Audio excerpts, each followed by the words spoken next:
Most people don't stay poor because they earn too little. They stay poor because they think about money the wrong way. I'm Tommy, and here you'll learn how smart money decisions are really made. Welcome to Tommy Invests, your guide to real financial freedom. Walk into a clothing store and look at the display table. 2 white t-shirts. Same cotton, same stitching, same function. One costs $10. The other costs $500. Nothing practical separates them, but one creates a reaction, a feeling, a quiet pull. People don't just buy it, they pursue it. Why would anyone willingly pay 50 times more for the same function? The answer reveals something far more interesting than fashion. It reveals how humans measure value and how easily that measurement can be manipulated. We are taught that markets reward logic. Better product, better price, better decision. That's the foundation of basic economics. But in real life, desire often moves in the opposite direction of logic. For certain products, increasing the price doesn't reduce demand, it intensifies it. Scarcity creates attraction. Exclusivity creates meaning. Cost becomes proof. This pattern was first carefully described by Thorstein Veblen, who noticed something unusual while studying wealthy societies at the end of the 19th century. People were not primarily consuming for usefulness, they were consuming for visibility. He called it conspicuous consumption, the act of spending money publicly to signal status. In simple terms, value was no longer about function. Value was about perception. To understand why this works, we need to step away from economics and look at biology. Humans are social creatures shaped by competition for attention, respect, and position.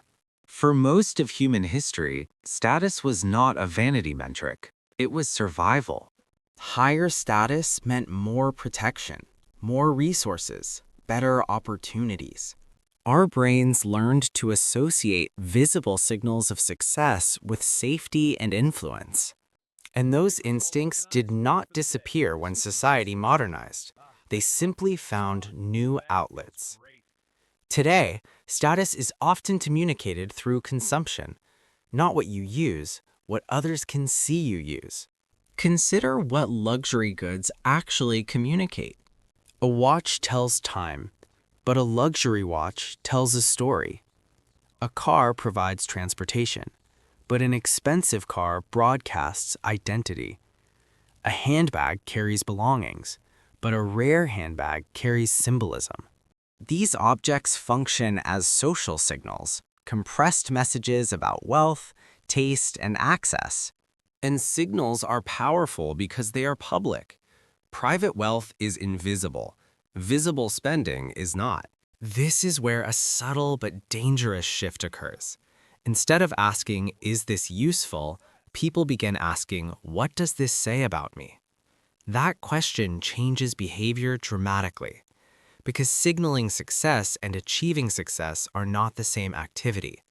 One builds appearance, the other builds stability. But appearance is immediate, stability is delayed, and human psychology strongly favors immediate feedback. Luxury markets are designed around this reality. Exclusivity is carefully engineered. Limited supply, controlled distribution, waiting lists, membership barriers. When access is restricted, desire intensifies. Difficulty itself becomes part of the product.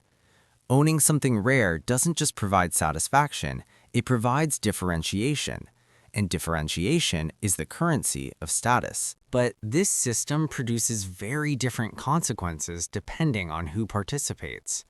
For the extremely wealthy, expensive purchases represent a tiny fraction of their resources. Their financial trajectory remains unchanged.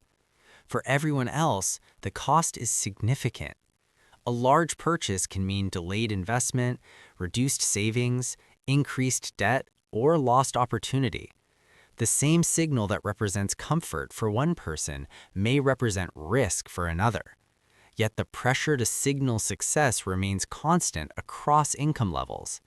This creates imitation behavior, people mirroring the consumption patterns of those above them, not because the purchases are rational, but because the signal feels necessary. There is also a powerful emotional component. Status signals do more than communicate wealth. They communicate belonging. Humans have a deep fear of exclusion. To be seen as unsuccessful, struggling, or behind carries social discomfort. Consumption becomes a tool to manage that discomfort, not to improve life, but to avoid negative perception. This is why financial decisions often feel emotional rather than analytical. They are social decisions disguised as economic ones. Modern marketing strategies amplify this instinct with remarkable precision. Products are positioned as symbols rather than tools. Ownership is framed as identity. Price becomes narrative. Advertising rarely focuses on utility alone. It focuses on meaning, success, recognition, aspiration. The message is subtle but persistent.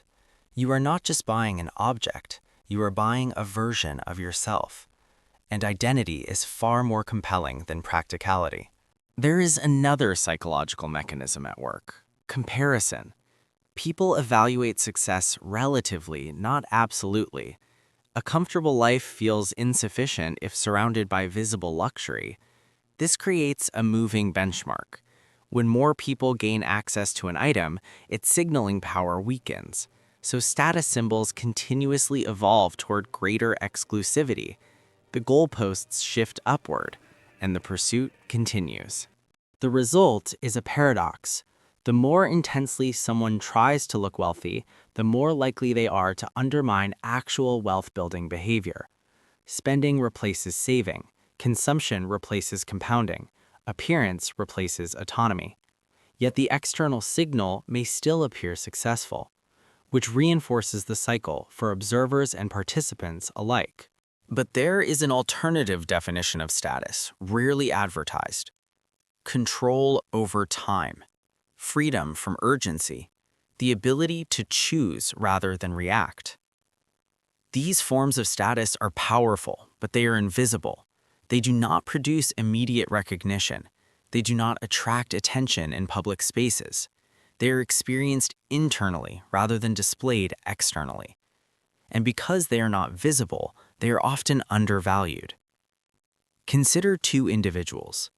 One possesses expensive visible assets but limited financial flexibility. The other owns modest possessions but substantial financial independence. From a distance, one appears more successful. From a functional perspective, the other possesses greater freedom. This contrast reveals the central tension of status consumption. Visibility and security often move in opposite directions. Breaking free from the cycle does not require rejecting comfort or enjoyment. It requires awareness of motivation. Before making a purchase, a simple question can reveal intent. If no one else could see this, would I still want it? If the answer is yes, the decision is likely grounded in personal value. If the answer is no, the decision is likely driven by signaling. This distinction transforms consumption from reaction into choice. True wealth rarely announces itself. It accumulates quietly through restraint, patience, and long-term thinking. It is reflected not in what is displayed, but in what is no longer necessary to display. Security reduces the need for proof. Freedom reduces the need for performance. And peace of mind rarely requires a logo. Understanding this doesn't eliminate the desire for status, but it changes how that desire is interpreted. Instead of chasing visible symbols, it becomes possible to pursue invisible advantages. Options, flexibility, resilience. These signals may not attract attention, but they reshape life itself. If this perspective changed how you see spending, you're not alone. Because the most powerful financial decisions are rarely about math. They are about meaning, identity, and the stories we tell ourselves about success. Once you recognize the difference between value and signal, you gain something more important than any purchase: choice. And the ability to choose differently is the beginning of real independence.